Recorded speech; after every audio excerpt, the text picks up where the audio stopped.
जी नाज़रीन, बिल्कुल पूरे मुल्क जे अॼु नसीराबाद में भी 6 सितंबर जो में दिफ़ा के हवाले से 1965 के शहीदन के भेटा पेश करण लाइ नसीराबाद में असिस्टेंट कमिश्नर नसीराबाद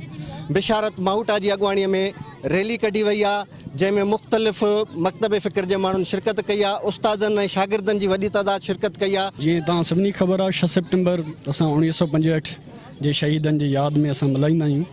ही वो ॾींहुं आहे जॾहिं भारत पंहिंजे नापाक इरादनि सां, पंहिंजे नापाक अज़म सां रात जी अंधेरी में बग़ैर कंहिं इतलाह जे पाकिस्तान ते हमिलो कयो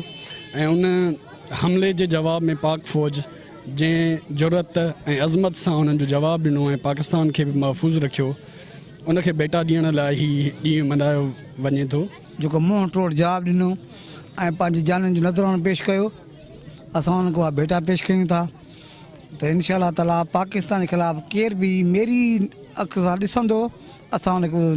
उहो जवाबु ॾींदासीं। अॼोको ॾींहुं न सिर्फ़ु पाकिस्तान जो पर पूरी मुस्लिम दुनिया जो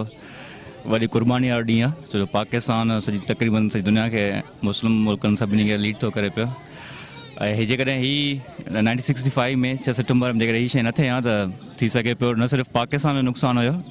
पर पूरी आलमी दुनिया जो नुक़सानु हुयो। कैमरामैन सज्जाद कलोड़ो सां गॾु अल्लाह बख्श कुरैशी, सिंध टीवी न्यूज़ नसीराबाद।